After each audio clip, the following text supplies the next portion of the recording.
नमस्कार। मेरे चैनल में आपका बहुत बहुत स्वागत है और आज इस वीडियो में हम जिंकम मेटालिकम होम्योपैथिक दवा के फायदे और उपयोग के बारे में जानेंगे। वीडियो को पूरा अवश्य देखें ताकि आप पूरी तरह से समझ पाएं। तो आइए समझते हैं। सबसे पहले लक्षण में संपूर्ण स्नायु मंडल की शिथिलता तथा प्रतिक्रिया का अभाव। यह जो दवा है वह अति उत्तम अनेक कार्य साधक दवा है। इसका मुख्य लक्षण जो है वो संपूर्ण स्नायु मंडल की शिथिलता है। स्नायु मंडल की कमजोरी, शक्तिहीनता, सामर्थ्य का अभाव इस औषधि में कूट कूट कर भरा हुआ है। स्नायु मंडल इतना शक्तिहीन हो जाता है कि त्वचा पर कीड़ियों के चलने सा अनुभव होता है। लौह का रक्त की कमी को दूर करने में जो असर है, जिंक का स्नायु शक्ति की कमी को दूर करने का वैसा ही असर है। इस रोगी की शारीरिक तथा स्नायुविक रचना लगभग टूट चुकी होती है। मस्तिष्क काम नहीं करता। मस्तिष्क में रक्तहीनता की वजह से कमजोरी आ जाती है। रोगी का मन अत्यंत धीमी गति से काम करता है।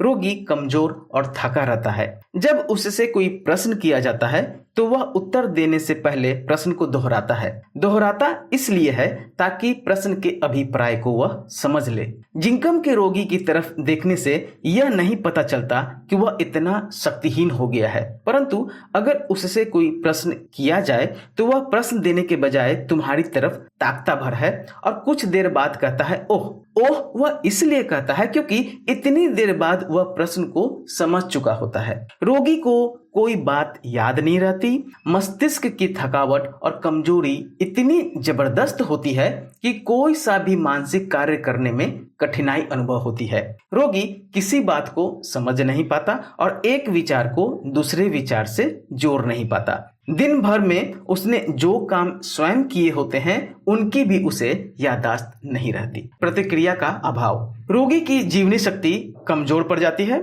जीवनी शक्ति कमजोर हो जाने के कारण रोग को बाहर फेंक देने में वह अशक्त हो जाता है, अर्थात उसमें वह शक्ति नहीं रहती कि रोग को बाहर फेंक सके और रोग शरीर के भीतर ही भीतर अपने विनाशकारी प्रभाव के द्वारा रोगी के आंतरिक कोमल अंगों को मानो शत्रु की तरह काटता कचोटता है। जिंकम का काम इस भीतर छिपे हुए शत्रु का मुकाबला करना है। जब तक रोगी को भीतर से सताने वाला शत्रु बाहर नहीं आ जाता तब तक उसका संहार करना मुश्किल होता है।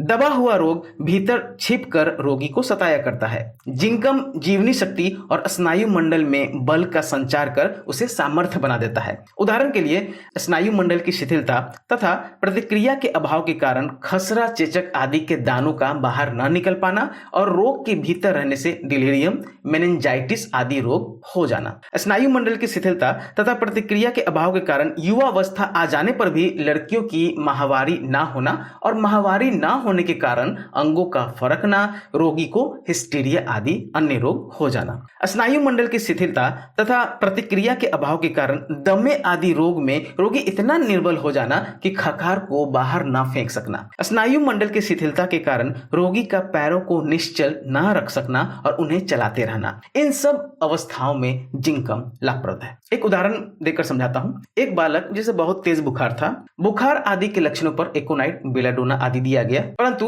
रोग काबू में न आया। बालक के रोग का सारा इतिहास सिलसिलेवार ढंग से पूछने पर पता चला कि उसे खसरा निकला था। तब उसे नर्स ने स्नान करा दिया था। तब से उसके दाने दब गए और बुखार चढ़ गया। रोगी बहुत कमजोर हो चुका था। फिर उसे जिंकम की 3 मात्राएं दी गई। इनके देने से अंदर छिपे दाने बाहर आ गए। जिंकम दब गए दानों को बाहर निकाल देता है और रोग भीतर ही भीतर रोगी को कचोटना के स्थान पर बाहर निकल पड़ता है और रोगी ठीक हो जाता है। जब कोई लड़की युवावस्था में आ जाती है तब उसके रजस्राव का समय हो जाता है, परंतु अगर किसी कारण रजस्राव बंद हो जाए तो वह हिस्टीरिया के लक्षण प्रकट करने लगती है। उसके अंगों में फुदकन होने लगती है, गर्दन की पीठ में दर्द होने लगता है, मेरुदंड में जलन भी होने लगती है, हाथ पैर में कीड़ियां या चींटियां से चलने का अनुभव होने लगता है। भिन्न भिन्न प्रकार के हिस्टीरिया के लक्षण सामने प्रकट होने लगते हैं। इन सब का कारण स्नायु मंडल की शिथिलता और जीवनी शक्ति में रोग को बाहर फेंकने की शक्ति का अभाव है। जिंकम देने से जीवनी शक्ति में शक्ति आ जाती है। वह रोग के प्रति प्रतिक्रिया करने लगती है और दबी हुई माहवारी जो जीवनी शक्ति की कमजोरी के कारण होती है खुलकर होने लगती है। इस औषधि का एक खास और अद्भुत लक्षण यह है कि रोगी इतना निर्बल हो जाने पर भी दोनों टांगों को लगातार हिलाता रहता है। वह टांगों को स्थिर नहीं रख सकता। यह नहीं कि दुर्बल अवस्था में टांगों को लगातार हिलाने पर ही जिंकम औषधि मेन है, ऐसा कुछ नहीं है। अगर रोगी सबल भी हो, मजबूत भी हो, फिर भी अगर अपने टांगों को लगातार हिलाते रहने का लक्षण बहुत ज्यादा हिलाता है, वो उसके बिना रह नहीं सकता, बेचैन रहता है और हिलाने पर मजबूर हो जाता है, तो इस औषधि को बुलाया नहीं जा सकता।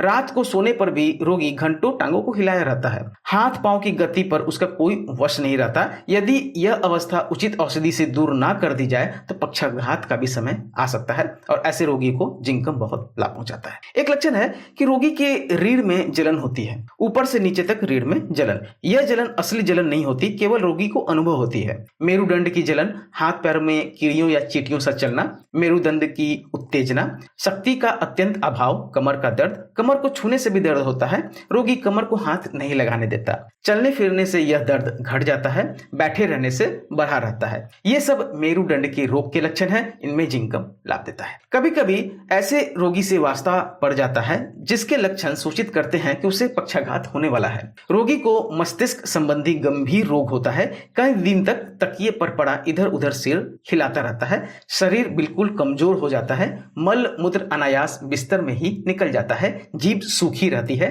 प्रतिदिन रोगी पहले दिन से ज्यादा बूढ़ा हो गया ऐसा प्रतीत होता है। ऐसा लगता है कि सारा शरीर लकवा से ग्रस्त है।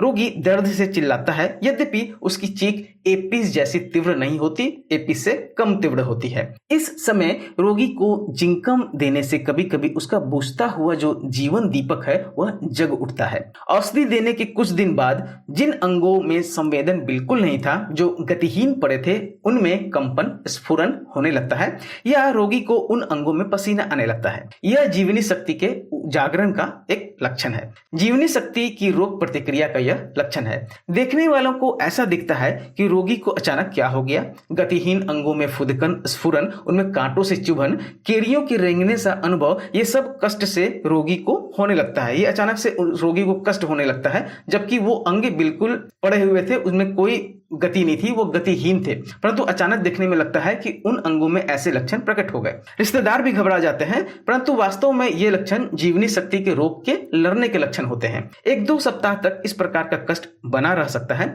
और संभव है कि 1-2 हफ्ते के बाद फिर से पक्षाघात के वापस लौटने के लक्षण दिख पड़े, फिर से वो जो अंग गतिहीन थे वो वैसे ही हो जाए।